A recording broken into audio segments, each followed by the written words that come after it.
Retour sur le plateau de Yeewu Leen mbokk yi 9h moo jot ba tegal ay minutes ba léegi rek ñu àndandoo ak yéen di leen ñaanal jeudi bu neex ci télévision Futur Média bu leen fàtte ni tey jii la ñuy amal tirage bu mujj bi ak oto bi ñuy joxe bu njëkk bi joxe nañu ko keroog po mi nag jeex na xam ngeen ko ñu ngi gërëm nag képp koo xamee ni rek yaa ngi doon jouer ci GFM en fait regardez en même temps ci pegg bi en direct ci ginnaaw plateau bi foofee la ñuy amalee tirage u ñaareelu oto bi ngeen gis ko en même temps ak ñun bëri woon ngeen ci di bokk ci seen jeu GFM en fait alors ñu ngi tànn ki nga xamee ni moo nar a gagné deuxième oto bi kan la nar a doon parmi yéen en tout cas ñu ngi leen di wax rek bonne chance c'est vrai que dara daxul nga jouer ba noppi ñu ne la gagné nga oto boobu nag ñëpp ci defoon seen xel gis ngeen ko noonu ci ginnaaw plateau bi on est en train de faire le tirage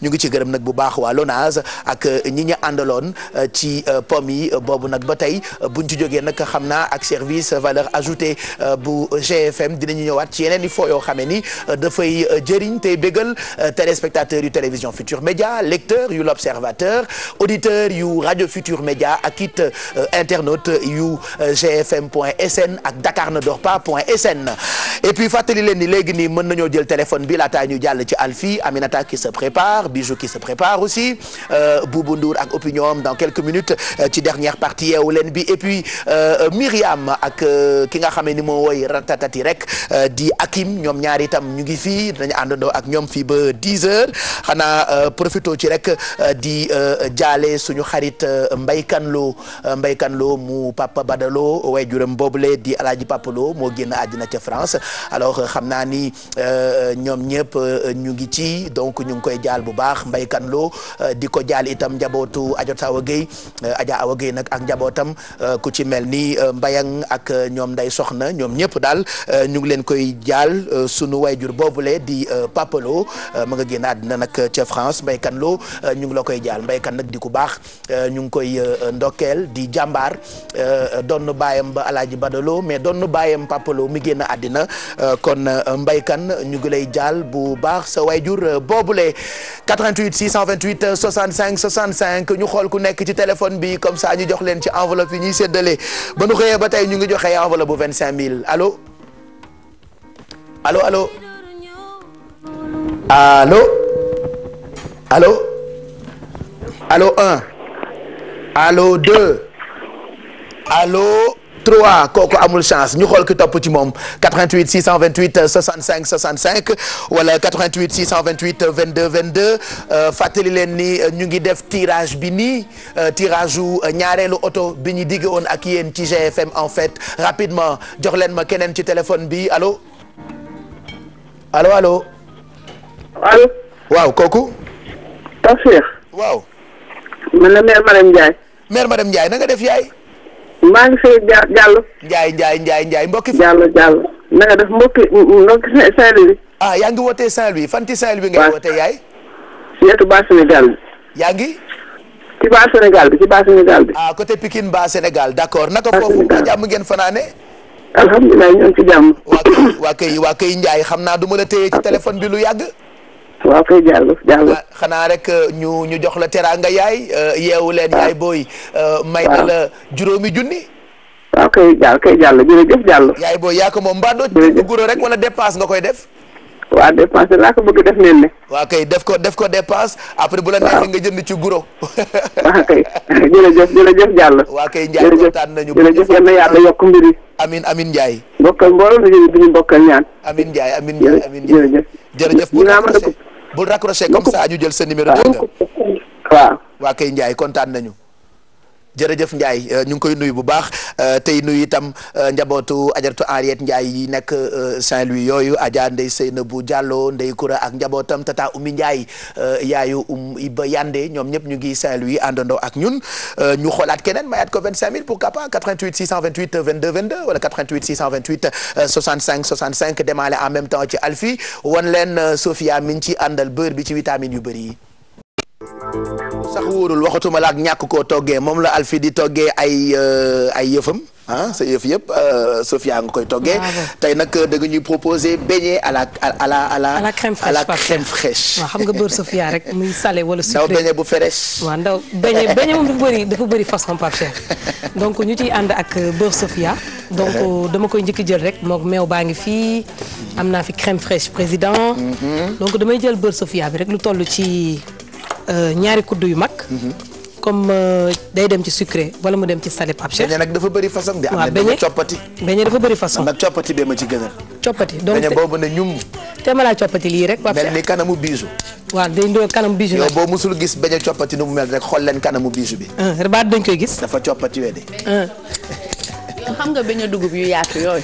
sa yoon yu funki yi. boo leen ko gisee rek yu dija yi. yu dija. da nga xam beignet bu dija. Miriam ana sa silipaas yi indi nga ko. indi nga sa silipaas bi. kaay fi yow kaay ma wax la. kaay fi léegi nii après nga wax ma ndax da ngaa jël sa moto bi suma jànq la. da ngeen bëgg ma présenté ma présenté leen suma jànq bi Aminata suma jànq baa ngi nii yow xam nga beignet bu dija bi. xam nga lay raak nii. xamuloo est-ce que xam nga beignet bu dija bi. beignet bu dija. waaw xam nga beignet bu dija bi. waaw ana sa silipaas yi. ñu ngi nii ba solo silipaas kii nag suma jànq la. oh my God. suma jànq baa ngi nii moom mooy suma cappe waa namu naa la. lu tax andi woo silipaas yi nga soloon démb. xam nga lu ma wax rek ma way rek la mën nag waykat bu mag la tàccul leen ma ko. mu ngi bokk ci compilation I Love Sénégal moom nag moo ànd ak Hakim. te nga toogee nii léegi. waaw mais ay toogee nii. ana moto bi nga indaale. maa ngi ko paak. foo ko paak. dëtti. foo paak sa moto bi. Pape Cheikh nag dama bàyyi. naan ma Pape Cheikh sa tànki moto bi dafa buna. oh my God. excuse-moi beignet coppati bi. Alfi nan ngay defaree beignet coppati. Bouba sunu patron neen naa kaal chaise. pour lan. nee na maa rek sama chaise. bañal. donc may ma defar pâte beignet bi rek jox la chaise. donc Bouba am sa silipaas.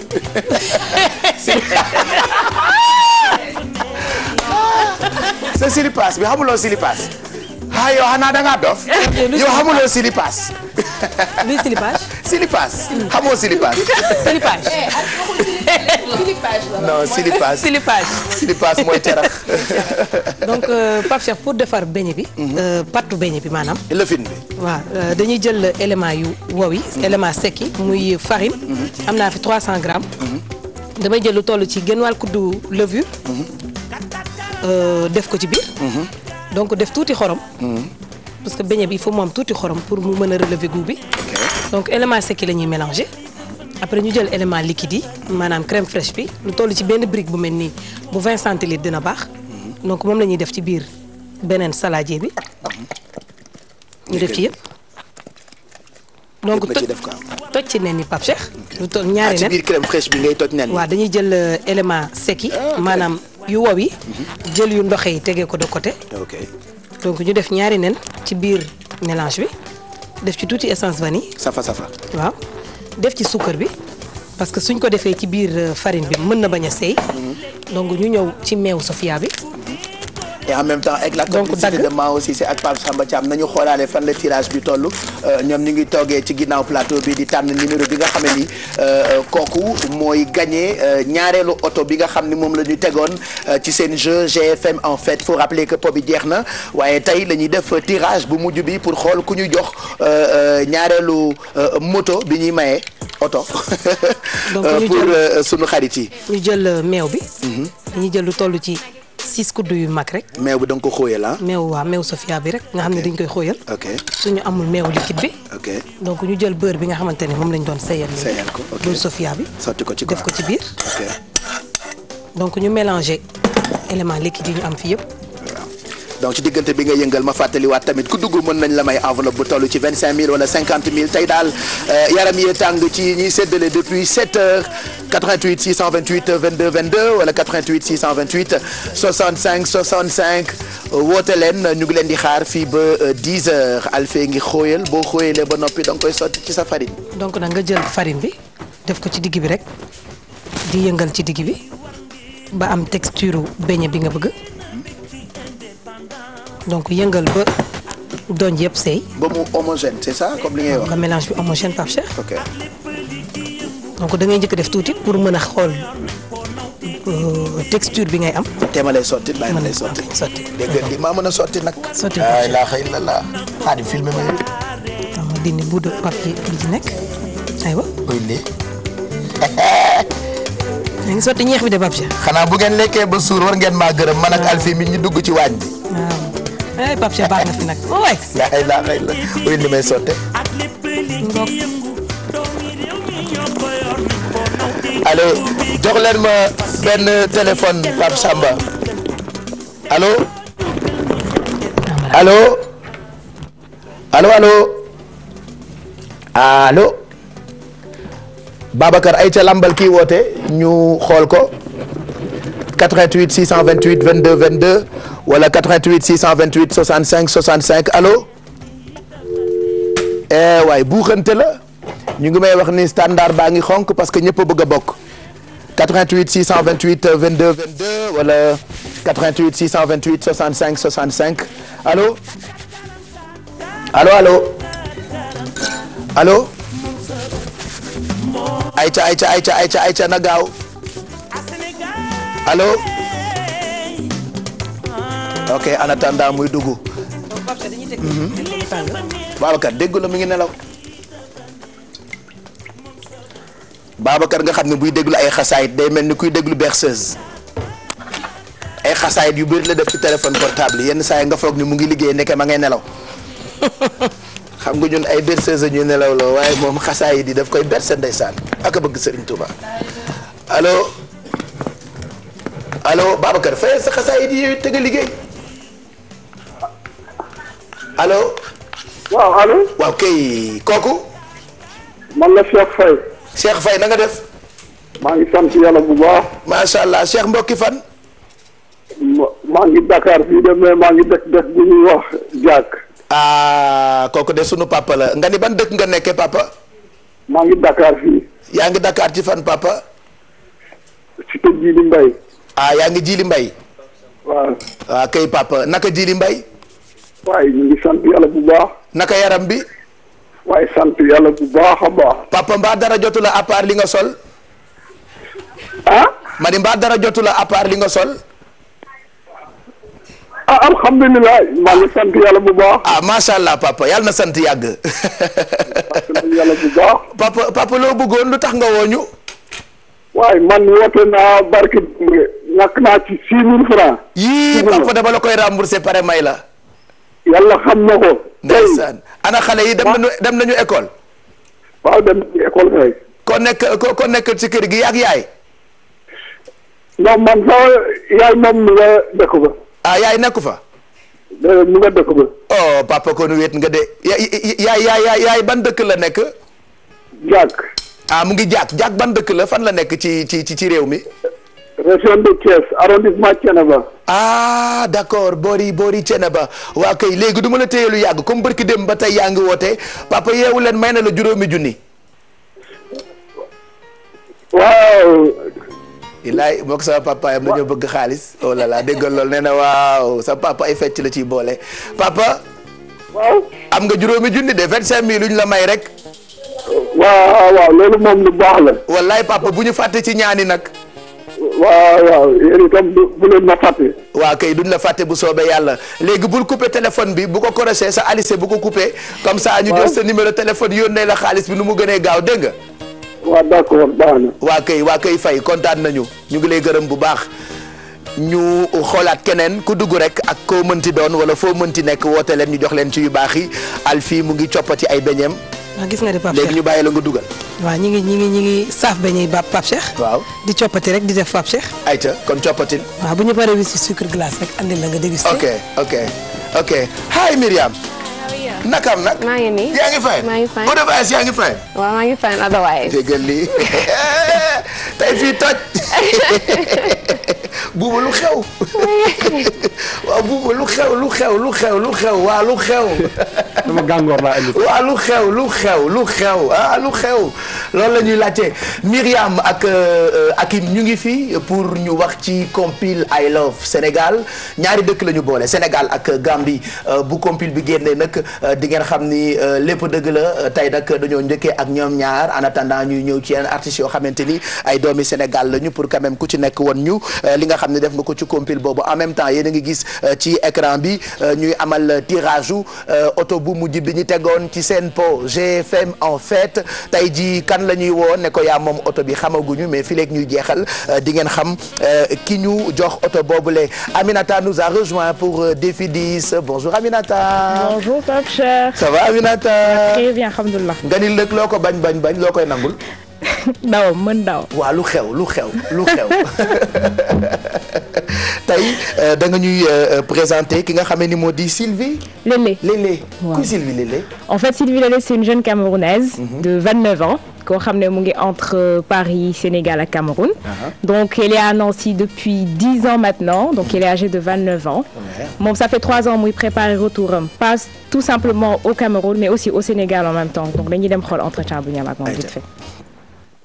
Si vous voulez, au départ, il y a toujours l'enthousiasme. On est adulte, on prend son indépendance, on arrive dans un pays qu'on ne connaît pas vraiment, parce que c'est vrai que moi, j'ai eu l'occasion d'aller en France souvent pour les vacances, mais disons qu'après mes études, j'y suis allée dans une autre dynamique, en fait. Donc là, c'est avec un objectif précis, je n'y allais pas pour passer l'été, mais pour mes études. Et donc là, je me suis retrouvée face à certaines réalités, notamment liées au système universitaire. C'est-à-dire là, on est dans des amphis, on est 400, 500, 600, on est un numéro, plus qu'une personne. Et c'est vrai que j'ai trouvé l'atmosphère assez froide, d'autant plus que Nancy n'est pas une ville réputée pour sa chaleur. Donc l'un dans l'autre, je dirais que mon adaptation a été difficile. Partir ne garantit pas de réussir. Je suis pour l'ouverture d'esprit, c'est-à-dire je suis pour aller voir ailleurs, aller voir ce qui se passe ailleurs. Mais pour moi, on n'est jamais mieux ailleurs que chez soi. Moi, un jeune qui me dit oui, j'aimerais aller en Europe, et je vais pas lui dire non, n'y va pas. Je dirais écoute, déjà il faut avoir un objectif.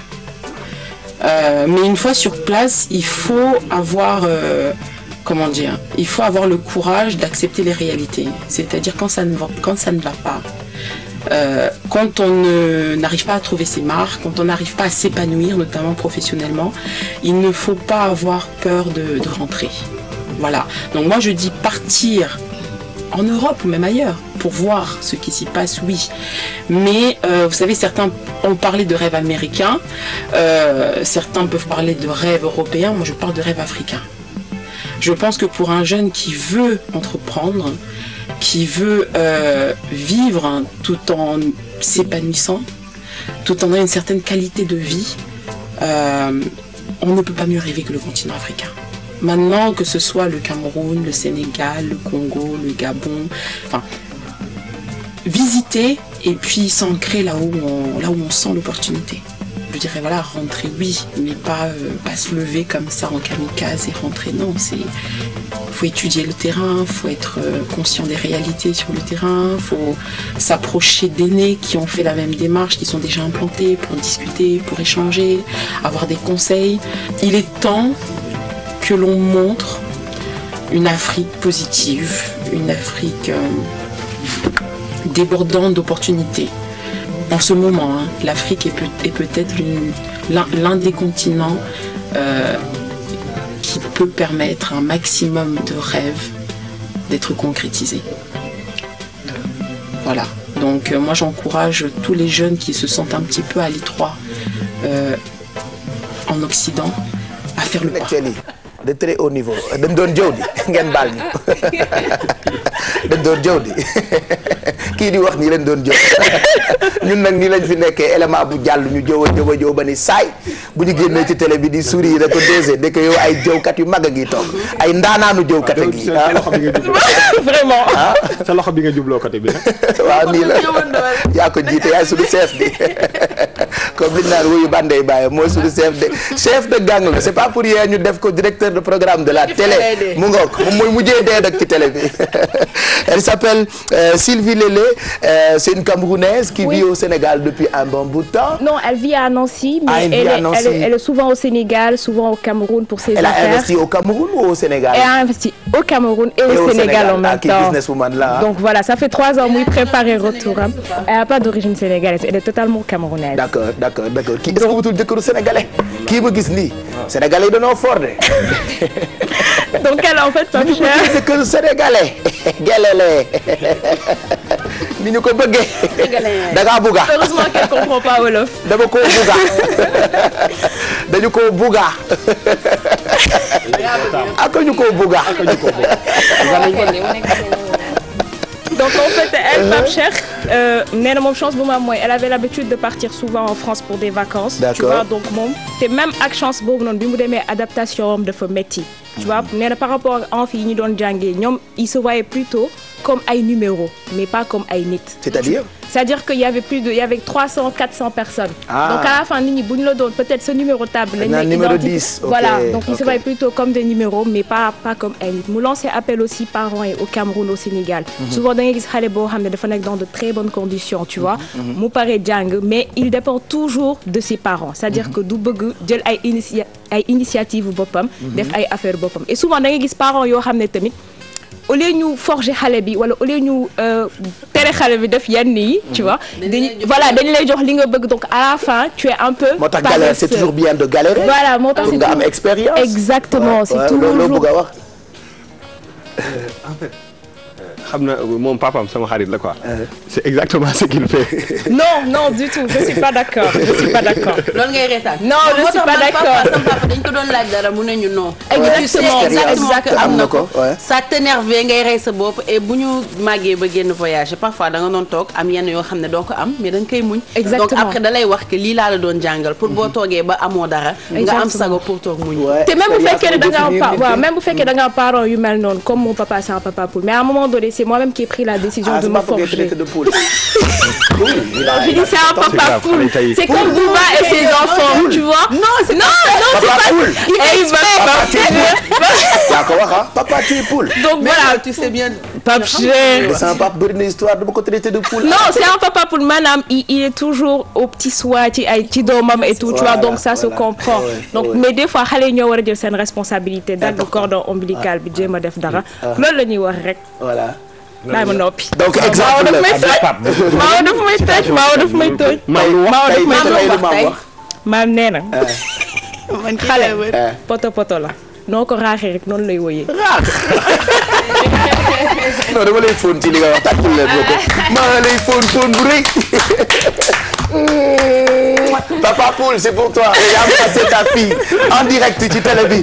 Merci Aminata. Chaque jeudi mu indi ay exemples yu am solo donc Sylvie Lélé on lui souhaite bonne chance à cheval entre Sénégal ak Cameroun et bëgg na Sénégal quoi bokk na si ñu ko bëgg ñu ngi ko ciy féliciter. Remercier plutôt Gaëlle Mongo, c'est une Camerounaise aussi qui bu yàgg fii Sénégal elle est animatrice et tout ça. Il y en a plein d'autres yoo xamante ni am nañu chance boo xamante ni peut-être ñun Sénégalais amuñu ko sax ci seen ay dëkk. Voilà souvent si dafay metti pour Sénégalais dem Cameroun percé fa wala nga dem Gabon percé fa mais ndokk ba ñu amee dëkk bu mel ni Sénégal nga xam ni xeet bu fi ñëw da ngay percé et voilà Sylvie on lui souhaite bonne chance pour la suite.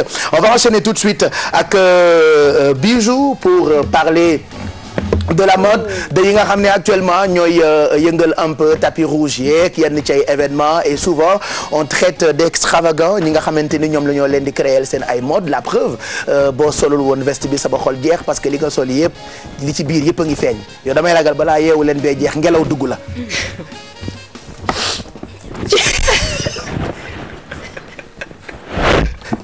non ma mu ne la c'est nii. lu leer laa la wax. dara feeñu fi. man gis naa lépp mais li nga sol nii j'ai vu ça ci cérémonie yu bëri fan yi parce que dafa nekk tendance actuellement. ci tapis rouge yu bëri mais tey comme li ma dul def souvent du ma wax ci mode góor yi alors que góor yi tamit comme ni ma koy waxee tout le temps c'est des fashion victimes dañuy solu dañuy def lépp ci tapis rouge yu 87e cérémonie Oscar la ñuy wax. lan moo Oscar des vacances kada. déedéet Oscar yi ñuy joxe Oscar tubaab bi. waaw mooy prix yi ñuy joxe pour. je pensais que Oscar des vacances la. Oscar des vacances yi la ci kanam lay ñëw. alors ça c'est chez les hommes. chez les hommes nœud papillon moo génn Pape Cheikh. nœud papillon très chic. tout le temps góor bu ko solee dafay am benn classe bu muy àndal. donc am na style classique bu ñu koy solee par exemple nœud papillon bu noir ci chemise bu weex. même si Bradley Cooper bi ñuy gis en photo daf ci yokk benn gilet ci biir. pour donner plus de peps ci solom bi mu solu. am nañ même style bi aussi. nœud pap toujours chemise blanche nœud papillon bu noir mais ak veste croisée yi ñu doon waxtaanee le passé voilà pour vous dire que c'est très tendance actuellement continue toujours nœud pap mais cette fois-ci ak veste boo xam ne tissu bi boo ko gisee mun nañ dellu tuuti Pape Samba tu as l'impression que tissu jigéen la benn genre dentelle la lay nirool delluwaatal encore un peu non bi ci topp voilà genre dentelle lay nirool je sais pas ba xam yéen chez vous yéen a ngi koy gis mais comme mix entre dentelle ak jupir lay nirool alors que def nañ ko veste góor boole ko nœud papillon c'était très classe. Eddie Murphy moom moo ñëw jël sol nœud papillon toujours sur une chemise blanche mais cette fois-ci ak veste bu weex. d'accord blanc cassé la ko boole ça fait un peu serveur mais comme blanc cassé la ko def. ça va pas trop parce que tout le temps parfois da ngay sol si nœud papillon ñu naan le serveur bi ngay ndirool alors que am na noo koy solee du ndiroog moom mun nañ continuer toujours ci nœud papillon mais cette fois-ci du ton sur ton le Kevin Hart def mais boole ko toujours ak benn veste bu weex boo xamante ne day am tuuti rappel ci noir bi mu def ci biir. c'est vrai que c'est très tendance moi je me rappelle soirée de gala bi ñu mujjee def King Fahd Palace j'étais en nœud papillon alors j'arrive quelqu'un me fait garçon s'il vous plaît souvent dañ koy jaawale mais garçon itam am nañ seen. daanaka wax dëgg yàlla. daf koy xaw a nirool objectivement vraiment moom nga nirool. waaw dëgg la de ndeysaan te yàlla baax na. non niroo wuy ma te classe. yàlla baax comme d'habitude léegi mun nañ continuer toujours ci nœud papillon bi parce que tout le temps dañuy gis noir blanc noir sur du blanc mais mun ngeen ko boole ak benn touche de couleur code standard standard noir et blanc la nit ñi di def d'habitude mais mun ngeen ci dolli benn touche de couleur comme Ansel ni mu ko defee nii nœud papillon bu noir la sol mais veste bu bleu la ci teg ba pare jiital chemise bu weex dafa am tuuti rappel Pape Samba mun nga avancer waat tuuti photo bi ci topp la voilà donc am tuuti rappel noir bi pour mu xëcc ci nœud papillon bi ak daal yi tamit c'est magnifique mun nañ am toujours nœud papillon beneen couleur bu dul noir par exemple gris boole kook ay benn veste bu gris chemise blanche moom dafa mel ni góor yi mooy seen standard parce que tout le temps lu ñuy sol ñu ngi koy jiital ci biir am nañ beneen couleur aussi muy rouge boo xam ne dafa génn bu baax. li boo ko defee cérémonie. accélère la cadence. mun nga accélérer la cadence au niveau des photos on accélère passé nañ bii bi ci topp ci topp. voilà on accélère donc commande par exemple photo bi ñu Pape Samba wan moom daf ko sol ton sur du blanc mais ak veste velours. ah d'accord xam nga velours ak seddaay bi actuellement dafay xew ça te protège bien. et ça passe bien benn style lu góor bu ñuy mujjee. mun nga wàccaat Pape Samba. dawal gaaw accéléré ko waaw voilà. Will.i.am avec son style singulier moom bu nit ñi ñëwee génn fële ci nœud papillon ku ci nekk sa xool loo sol. et c'est un style ici au Sénégal j'ai vu Sidi Samb faire ça c'est très original. c'est très original et man li ngay wax Sidi Samb je l'ai vu faire ça. man kii daf may jox africain ci solom bi. même Niga Dia la dernière fois je l'ai vu porter un peu le même style. veste avec un truc long à l'intérieur. genre Obasanjo. photo bu muy wane nañ voté. voilà je pense que c'est ça. c'était très beau donc Will.i.am parfois tamit faut savoir sortir du lot. bu ñëpp ñëwee def benn affaire yow nga génn feneen parce que style bi moom kese moo ko amoon très décalé. et chez les filles chez les femmes plutôt il y avait quoi. chez les femmes robe bustier bi nga may siiwal nii ci suba ba léegi naan ci biir lay koy feeñ dara feeñul pas cher pourquoi. bàyyi ñu toog rek. non montrez veste enlève veste et montre-nous un peu. on enlève veste un peu mais on sort pas du. voilà attendez enlève veste. Vous pouvez filmer Kia un peu. Mais là, c'est elle qui a mis la robe bustier. Voilà. Donc yii la ñu xewal quoi. bustier voilà parce que pas cher dañ jël 200 tenues par exemple ne ñoo gën a rafet ci Oscar yi. ci 200 yi presque 50 tenues ay bustier la woon. donc bustier pour vous dire que c'est robe boo xam ne la dafa sexy ba pare. en même temps chic. Voilà. Mais il faut nga xam noo koy choisir. bustier par exemple bu fekkee comme ki ñuy gis ci écran bi da nga am. voilà mën nga solaat veste bi waaw. comme télé bi ñoom ñëpp ay ibaadu lañu. te ñoo dàq sol yu sexy classe madame Sarr Gueye. madame Sarr Gueye ñu ngi sol sexy. yu leer laa la wax.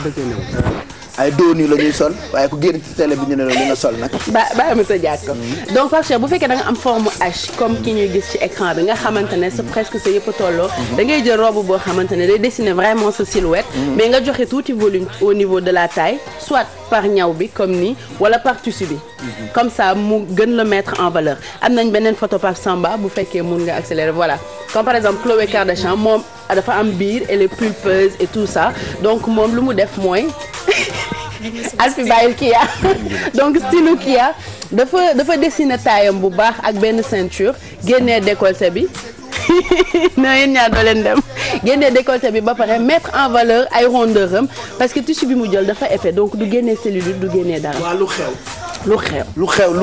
robe bustier moo xew am nañu beneen robe Pape Samba. elle est belle aussi celle-là. elle est belle celle-là mais yi par exemple bu fekkee da nga am poitrine bu ndaw wala nga am mooy ñi nga xam ne Sénégal dañ naan leen da ngeen. mais robe bi moom dafa mel ni moom la Fatou Waré soloon keroog ci soirée lancement café avec. Fatou Waré ba sam train bee gën a gudd. ok ndax man sax damaa jaxasoo woon ci train bi benn instant di ko jéem a yëkkati. comme robe bu Fatou Waré de mais elle est belle. elle est magnifique donc lii par exemple bu fekkee yow sa poitrine moo gën a génn. par exemple amoo forme bu rafet ci suuf mun nga ko sol ci kaw dafay serré mettre en valeur sa poitrine.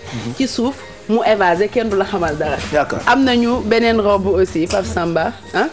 sa robe yi mu plusieurs modèles ngi bëgg a bëri de. ñu ngi bëgg a bëri waaw xaaral ma accéléré lii mooy ñi nekk en forme yi ñi nga xam ne dañoo ñëw rek tàlli. comme Alfi. voilà robe Alfi. comme yow. tout va bien. donc genre forme yi soo ko amee mun nga sol robe boo xam ne dafa xaw a évasé tuuti ci suuf. sa taille nga mettre ko en valeur ak benn nœud wala benn ceinture. comme ça daf lay dessiner benn genre forme boo xamante ne à la base amoo ko woon. 39 ñu eggali wala. 39 booy wax dëgg yàlla sa robe bi yëpp rafet na dañoo sonn bu dàq bii rek nga def. waa léegi mun ngeen wane robe yi en accéléré dire juste que soo leen koy sol. il faut bu fekkee am ngeen poitrine bu généreuse mun ngeen bañ a sol soutif. et puis éviter di wane languetu kii. exactement parce que ça day casser li nga style bi nga bëggoon am yëpp. merci. waa kay jërëjëf ñu ngi lay gërëm bu baax Aïda kontaan nañu 9h39 merci beaucoup bien waa lu xew 9h39 mooy doog a jot est-ce qu'on peut nous montrer en même temps équipe bi nga xam ne mu ngi def tirage bi Hakim ñëw na fekk si ñu moom ak Myriam pour parler de la compilation I Love Sénégal rapidement dañuy xool fu tirage bi tollu est-ce que pare ngeen ba tànn numéro téléphone bi ñuy jox oto bi léegi nii ñaari oto la ñu tegoon boobu ba tey ci GFM en fait. Allez rapidement. GFM en fait. waaw. Nous allons procéder au dernier tirage du véhicule Ford Mustang. déggal loolu. allez procède. Madame Camara. kan la. patientez un peu. ayca ñu bu yóbbu sunu temps nag. ñu dañuy dem de. maye oto rek jaru ko da ngay defante. yow ba ma génn. même tuuti. ba émission bi jeex. Voilà, le numéro gagnant c'est le 77. Oui. 929. 929. Oh. Composement 25. 25 composement. 60. Attends. Composement 77 xaaral bu ko ñu wax 77. 929. 929. 25. 25. 60. 60. woowal gaaw balaa ñu koy woo xanaa xamoo sama classe gi dana doy dañ koy woo. gis nga ñu ngi koy commencé ko lu leer laa la wax de yaa yéex yow yëgoo télé yëgoo yi xew ci télé yi ñu ngi koy woo am na ku koy woo waa kii te votre correspondant te ñi koy woo seen yoon nekkul ci pom yi seen yoon de cee nekkul dañu koy woo duñu rompale ko yoon dañuy rompale bon ñu ngi koy jéem a joindre dinañ ko jot day communiquer. mu ngi communiquer de. kii de li ko dal moom oh là là kii am na wërsëg de. dinañ ko jot. voilà madame Sarr nañu ko jéem a jot ci ginnaaw peut-être on essaie de parler avec il ou elle pour voir toi tu es ma meilleure amie je t'adore ah madame Sarr bete portugaise bi waaw kay Hakim na nga def. jamono maa ngi fi. yaa ngi fi. waaw Myriam na nga def. alors yéen ñaar yéen a bokk ci compilation I Love Sénégal mais tungu ne du teew ñuy nataal parce que compil boo xamante ni dafa annoncé retouru Bouba defe naa mën nañ ko waxee noonu ci musique tong lu toll ci ay 5 années yoo xamante ni yaa ngi woon ci yeneen mais nga dugg ci talent yee tax wala yaa bëggoon marquer ce retour ak compil bi Bouba. Bon jërëjëf Pape Cheikh. voilà je suis très sérieux. merci ci invitation bi leer laa la wax. vraiment kontaan nañu man damay seetaan TFM chaque jour. merci. seen télé bi nice macha allah. merci merci. surtout seen émission boobu. merci. ndaanaan bu bees boobu. merci. bon en fait man musuma sax jóge ci musique bi. depuis des années des fois ma am benn kii rek. ci benn coup de tête ma dem studio bi enregistré affaire. te comme ak Hakim. ça fait quand même. plus de 10 ans ñuy liggéey ensemble. À chaque fois dañuy am ay idées même au téléphone. damay xalaat benn affaire woo ko ne il faut nga defar affaire bu mel nii. parce que bëri na ci ay œuvres yoo xamante ni toj na àdduna da nga ci liggéey ak moom. ak moom yàgg na depuis yàgg na. depuis Viviane. depuis yàgg na depuis 2000. vraiment on a travaillé ensemble donc dafa dem ba nga xam ne c'est mon petit frère mun naa ko wax. parce que am na benn waxtaan bu ñuy seexoon sax ci télé bi muy wax que ni. vraiment weesu nañu. ci wàllu liggéey. c'est vraiment une famille. moom ak ay frères am. ñu nekk ay nit yoo xam ne. li ma ci avant may wax côté musique bi. xam nga bu ñu nee américain. mu jógee Amérique ñëw fii. c'est-à-dire que dafa am benn loo xam ne. du wàllu diine. du wàllu nationalité wala wàllu couleur. mais yar bi am si moom ça fait 10 ans ma xam ko musuma ko dégg. mu wax benn mot bu déplacé. bu ñaaw d'accord musuma ko gis mu mer.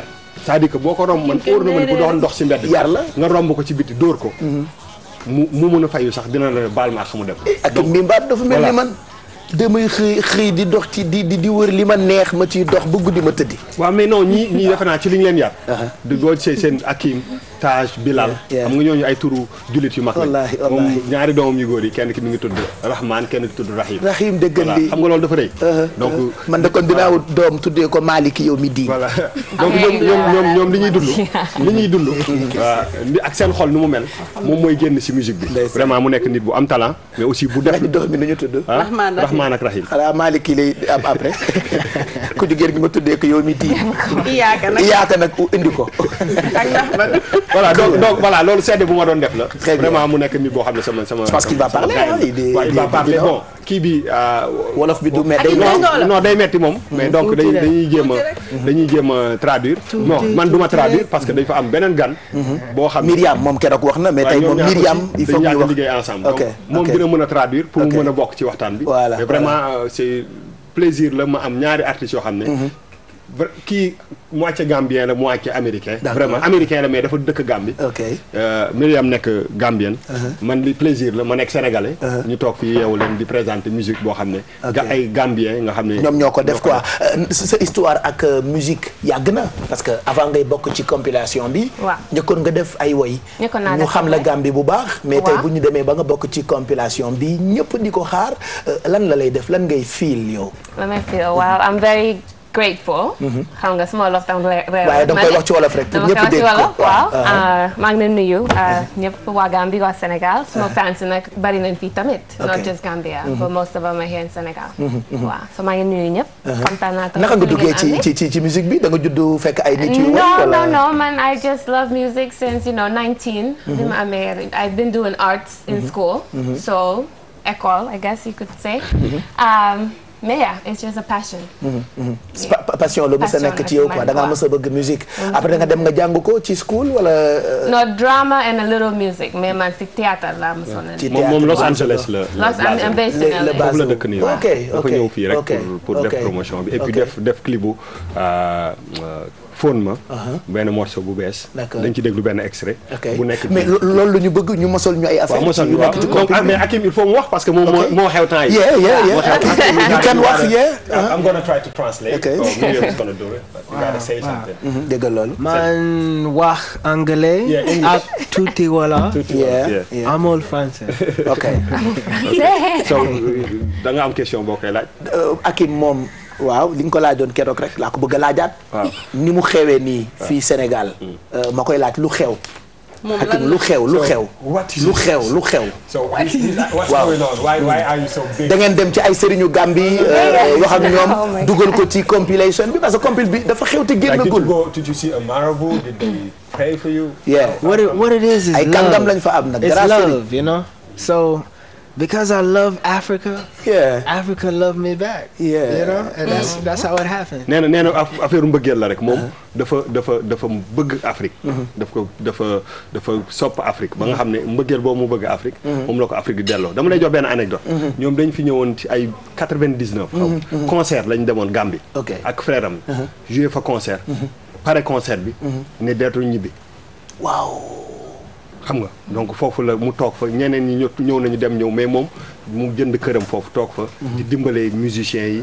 am fa ay doomam donc vraiment c'est dëgg la bëgg na Gambie mais moom dañu gis ni li mu yokk ci musique sénégalaise bi bëri na.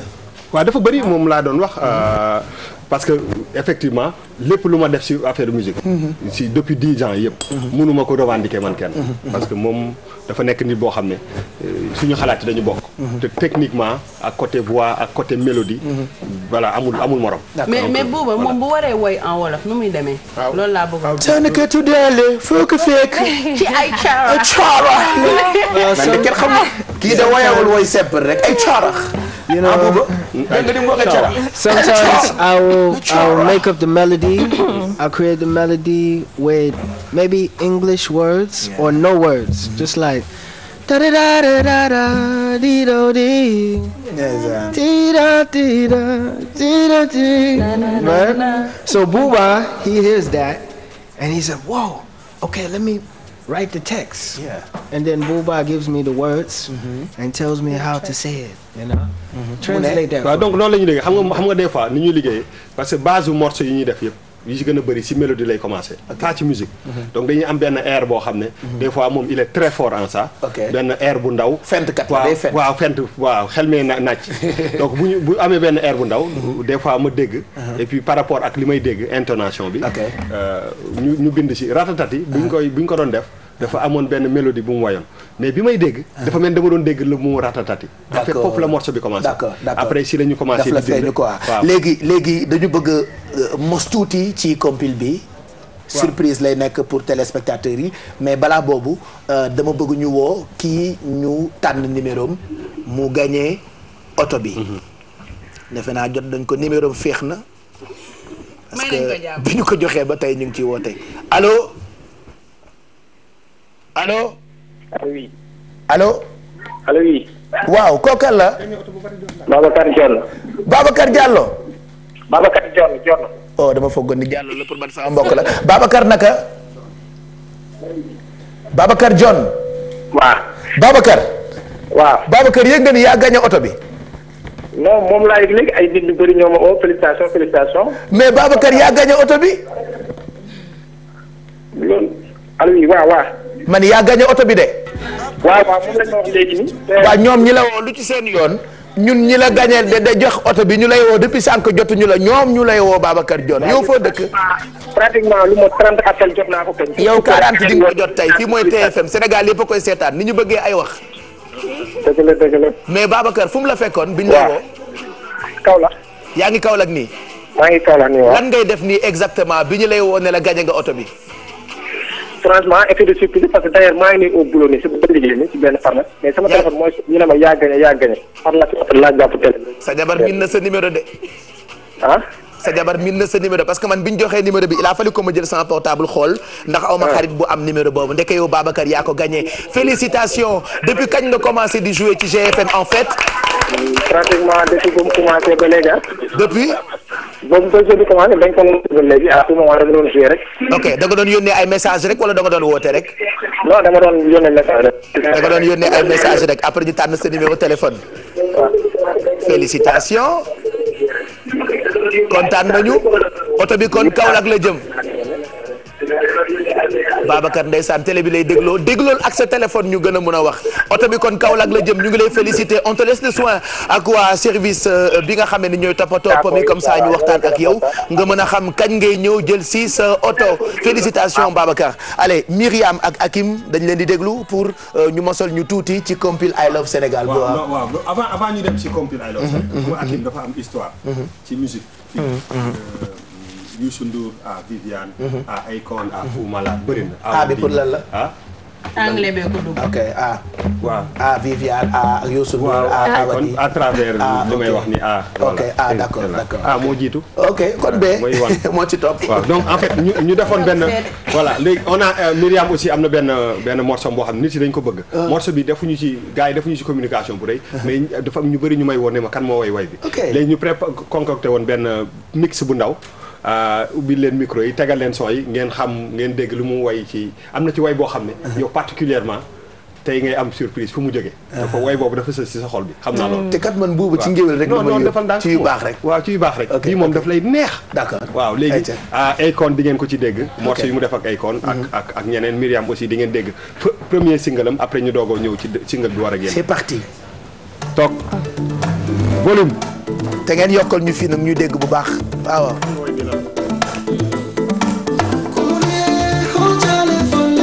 ku mu neexul nooy def déggal loolu.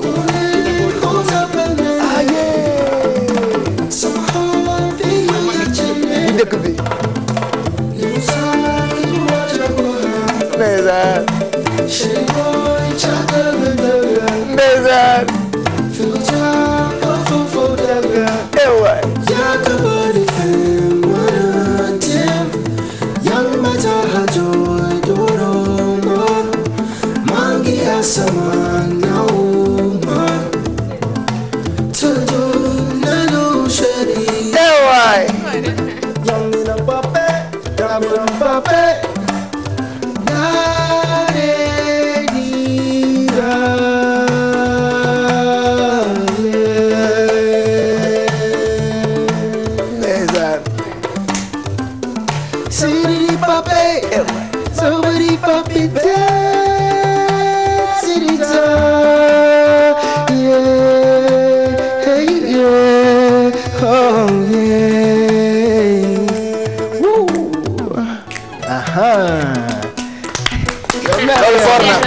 bi ci topp acca Myriam demal ma xool yes ndeysaan togg ak ay yokkal baby kay xam na si bët batuma ke xam nga du fen yeah bu rus ma bàyyi la ngeen déggoo rek xam nga wéy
Pure blackness, oneness, so rare.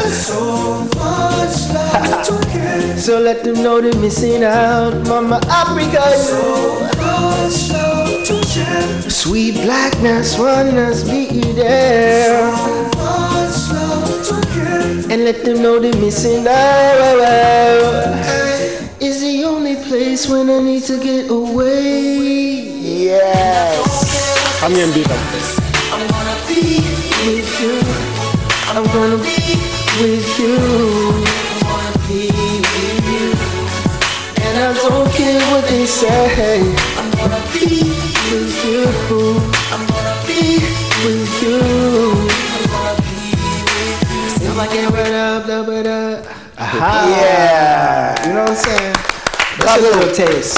And yo, I gotta send a special shout out to my two sons, Rahman and Rahim, and the international babysitter, Bintu Kohli. Yo.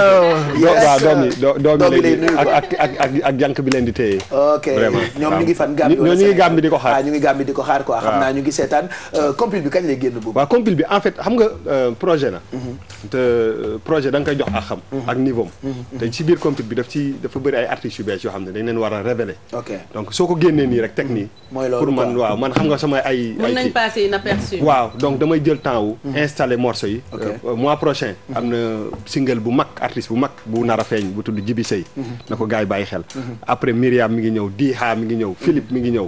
bëri na ay morceaux. côté Philippe sax Philippe mooy ki nga xam ne sama doom jooju nga. yaa ko nampal waaw.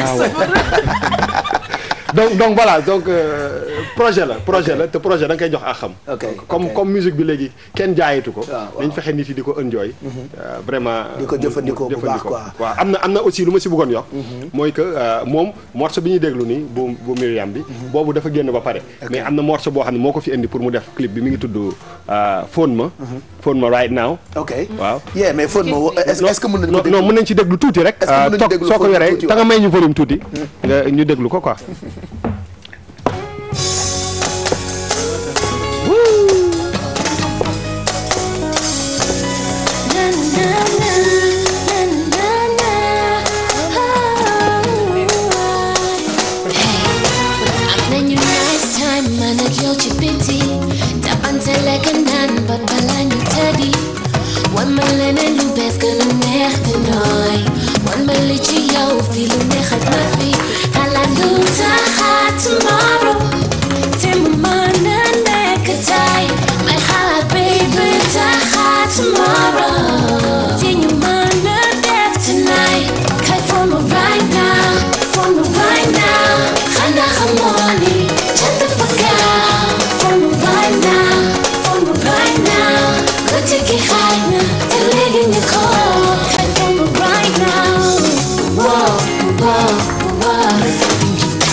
waaw Phone Ma léegi right now parce que cat dafa gaaw. waaw parce que xam nga bi morceau bi bon man maa ko bind Hakim produire ko ak moom. en fait day wax ni xam nga 31 décembre. ci la njaaxum yu bëri di xewee. dëgg la léegi nag xale bu jigéen la bu ànd ak waayam. le 31 décembre. mu ne ko tey la nag. ok da ngay nekk jërëjëf yow itam mooy nga bind yëpp yi ci neex ay woy ay Phone Ma ak ay raay. waaw mais dafa bokk bëgg di xaajee ay yóbbu la asamaan yooyu rek nga yow ngay bind. waaw mais moom lay wax ni say lu leer laa lay wax ni ku nekkul ci bu gudd bi. buuba defal ay thème yaa ngi ci bu gàtt bi defal ay thème. ay kii lu yaas ak yooyu. non mais non woyal lu yaas bi dafa seer de lu yaas bu seer bi. xoolal boobu non bàyyi non non tontu du faro xaaral rek woyal lu yaas nag. non non bay chaque bindal woyu lu yaas nag. chaque àjjuma wax ci leneen. waaw quand même jàkkaarloo ngi fi. allez on va finir ñoom ñaar kenn ku ci nekk day joxe message Myriam d'abord ñëw nga Sénégal pour def vidéo bi woy bii di Phone Ma right now mu bokk ci compilation I Love Sénégal ban message ngay jox sa fans yi nekk Sénégal commencé di la sopp lool en attendant compilation bi di génn. waaw definitely maa ngi leen di sant di leen gërëm yéen ñëpp waa Sénégal waa Gambia tamit Bakunda everyone. Thank you so much for the support and love and continuous support. So, xaar leen Phone Ma léegi tamit ñëw. Okay, right now. Aïcha, Hakim. Yeah. Message bu ngay jeexalee. My message is I love you, you know, and spread love, share love to all. jeex na alors ñun ñëpp dañuy jeexal ak ratatati rek moom la ñuy tëjee tey yeewu leen bi Alfie sunu ay beignet coppati pare na ou beignet à la crème fraîche. pare na Pape Cheikh.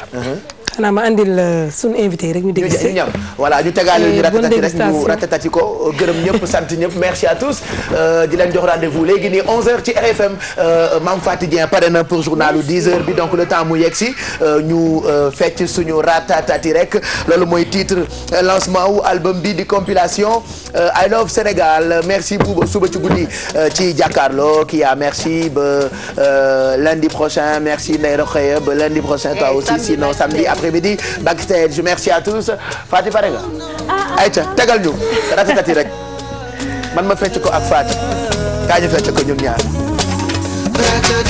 yokkal yokkal yokkal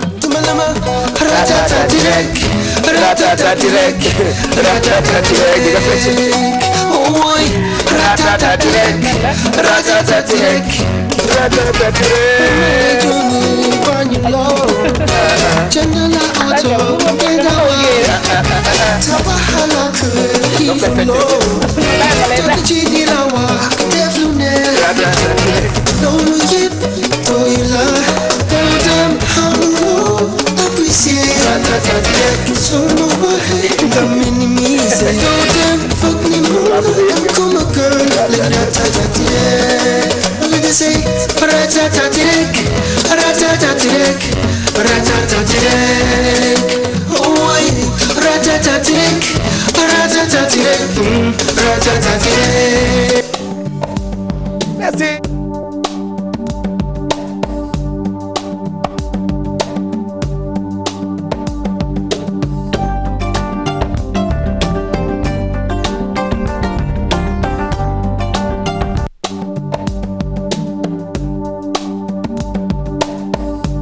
Bonjour à toutes et à tous et merci de votre fidélité. Le SAES observe 72 heures d'arrêt de travail, un mouvement d'humeur qui concerne les enseignants du public et ceux du privé.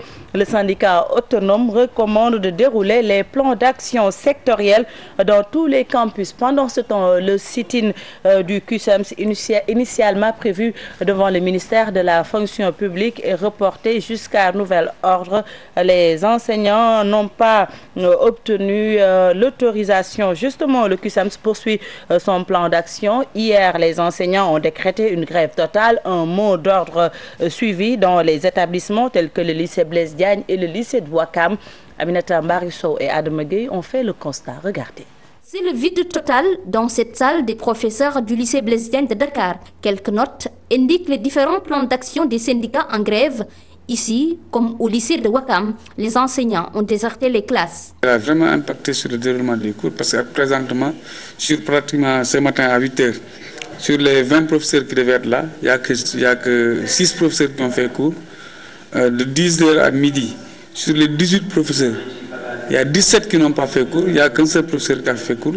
Ce seul professeur à avoir fait le cours, c'est celui-là, Daoud Gueye, enseignant en philosophie. Moi, jusque-là, je n'ai pas respecté le mot d'ordre parce que depuis le dernier congrès de mon syndicat, moi j'avais décidé de geler mes activités syndicales. C'est la raison pour laquelle rien, n'est-ce pas, donc ne m'oblige du point de vue syndical à suivre le mot d'ordre. Même s'il n'a pas observé le mot d'ordre de grève, Daoud Gueye adhère à la lutte de ses collègues enseignants. Ce document-là et la répartition des indemnités parmi les agents de l'État vient confirmer encore une fois le caractère légitime et fondé de leur grève. Et face à cette recrudescence des grèves, des élèves s'organisent pour ne pas subir les conséquences. On a manqué beaucoup de cours depuis lundi. C'est pour ça qu'on est obligé de venir de travailler en groupe. Pour l'instant, actuellement, bon, ces 2 jours de grève, cette semaine de grève-là, je ne suis pas inquiet par rapport au programme. Mais si ça perdure, ça peut avoir des répercussions sur le contenu qu'on doit donner aux élèves. Sortie d'Abdoulaye Wade contre Macky Sall, Youssou Ndour dénonce l'irresponsabilité de l'ancien président de la République. Le leader du mouvement Fekke Machibole a dans un communiqué demandé à la communauté internationale de raisonner le pape du Sopi. Pour sa part, la coalition Benno Bokk Yakaar demande au président Sall de mépriser les propos d'Abdoulaye Wade. Les porte-paroles des partis membres de Benno Bokk Yakaar ont dénoncé les violentes attaques de l'ancien président à l'endroit de son successeur. Restons toujours avec la sortie du secrétaire général du Parti démocratique sénégalais. Il faut comprendre Abdoulaye Wade, son âge et le contexte dans lequel il se trouve. C'est le sentiment de Serigne Modou Kara Mbacké. Après la sortie d'Abdoulaye Wade, Serigne Modou Kara appelle aux deux hommes d'enterrer la hache de guerre contre lui, Ibrahima Kane Adama Gueye. gannaaw kaddu yi ñagas maître Abdoulaye Wade yëkkati ko teg ko ci deru Macky Sall Serigne Modou Kara ne nag kaddu yooyu rafetul wante. Après la sortie hostile de maître Wade contre le chef de l'État, Serigne Modou Kara dit regretter les propos du pape du Sopi. Toutefois, le guide religieux appelle à la compréhension, dit-il, du vieux. Les propos tenus par Maître Wade ont choqué plus d'un, mais pour comprendre Maître Wade, il faut tenir compte de son âge et le contexte dans lequel il s'est prononcé. Cela va permettre de faire la part des choses pour situer la vérité. La crise entre Macky Sall et Maître Abdoulaye Wade, né de l'affaire Karim Wade, s'enlise au fil des jours. Pour Serigne Modou Kara, cette situation n'augure pas des lendemains meilleurs pour le pays. À ses yeux, c'est au chef de l'État de calmer le jeu. Macky Sall devrait faire la sourde oreille sur les propos de Maître Wade pour apaiser la tension. Si j'étais Macky Sall, je conduirais ma voiture jusqu'au domicile de Maître Abdoulaye Wade, rien que pour la paix. Macky peut mettre fin à cette situation s'il le souhaite, sans tenir compte de la Constitution, encore moins de la justice, parce que c'est lui le chef de l'exécutif. Serigne Modou Kara se dit convaincu qu'il est possible d'amener le chef de l'État et son prédécesseur à enterrer la hache de guerre. Il dit agir sur initiative personnelle. Ibrahim Kane, merci. La situation des droits humains au Sénégal n'est pas reluisante. Le rapport 2014 d'Amnesty International présenté hier à Dakar montre que le Sénégal a fait peu d'efforts dans ce sens alors qu'il a ratifié de nombreux traités pour mettre un terme aux restrictions des libertés de manière générale. L'organisation a relevé des meurtres, beaucoup de cas de torture compte rendu signé Mambiram Diouf.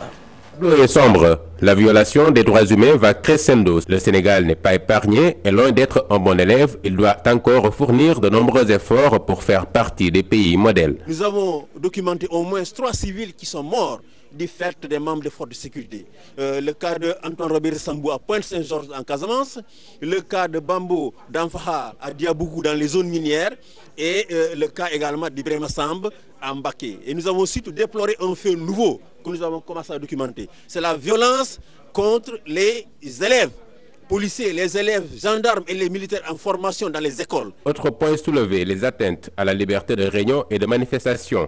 Ces interdictions non fondées constituent la principale cause de troubles à l'ordre public au Sénégal selon Amnesty International, suffisant pour faire réagir son directeur pour l'Afrique de l'Ouest et du Centre. Il me semble aujourd'hui, il faut faire en sorte que les gens puissent franchement manifester de la façon la plus libre et en même temps demander aux gens qui manifestent de le faire de façon pacifique et de respecter les lois et les règlements. Cependant, le Sénégal marque quelques points dans ce combat. Le tableau n'est pas que noir. L'État du Sénégal a fait des efforts. La construction d'une nouvelle prison à Sébikotane va permettre de fermer Rebeuss, qui est un scandale. Rebeuss, c'est un scandale aujourd'hui. Nous saluons également la réforme judiciaire qui crée des chambres criminelles permanentes. Des initiatives qui annoncent d'heureux auspices pour une année 2015 moins sombre en matière de respect des droits humains. Et puis basket pour finir, le 12e Gaïndé se mobilise pour la marche retour Sénégal-Mali. Objectif, encourager nos lions du basket afin qu'ils se qualifient pour l'Afro-Basket 2015 prévu en Tunisie. Pape Faragning. Le 12e Gaïndé au service du 5 majeur. Pour arriver à ses fins, une forte mobilisation est annoncée avec l'opération Préparez-vous à bondir, car impossible n'est pas sénégalais. Préparez-vous à bondir. Un slogan lancé par le 12e Gaïndé. La nation a besoin de ses fils. Le 12e Gaïndé sera là, répondre à l'appel. Mais aussi pour faire comprendre qu'au-delà de ce qui s'est passé à Bamako, il est important que tout le monde y mette du sien, parce qu'il est possible effectivement de venir abolir cette équipe. Sachant que le gain est au bout de la persévérance, le 12e Gaïndé promet l'enfer aux Maliens. Il appelle les joueurs à mouiller le maillot. Il faut que les gosses là se rebiffent, qu'ils se remotivent. Ils n'ont pas besoin même de discours, je le regrette même, ils n'ont pas besoin. Vous savez, en matière de compétition, on joue d'abord pour soi-même. Donc on se motive soi-même avant qu'on vous motive. Nous leur demandons solennellement de montrer aux Maliens que nous sommes un grand pays de basket. Avec l'appui de toute la famille du basket, les supporters de l'UGB et de Dakar Université Club vont transformer les stadiums Marius Ndiaye en un chaudron. Le supporter est important dans ce genre de manifestation. La forte mobilisation de samedi fera en sorte que dès que les Maliens vont pénétrer dans le stadium qu'on a fait en 97, en finale contre le Nigeria ici, en championnat d'Afrique des Nations, on les a laminés pour venir à bout aux aigles de Mali, il faut les transcender, mais aussi il faut les galvaniser et les pousser à la qualification. C'est pourquoi le 12e Gaïndé a fait cet appel. Ils n'ont pas manqué de lancer un appel, surtout aux joueurs et aux autorités, à se dépasser pour renverser la vapeur afin d'obtenir la qualification après la fin des 4 cartons. Pape Faragning, merci. Merci également de votre fidélité. Rendez-vous à 13h pour l'édition en Wolof. Très bonne journée à toutes et à tous. Au revoir.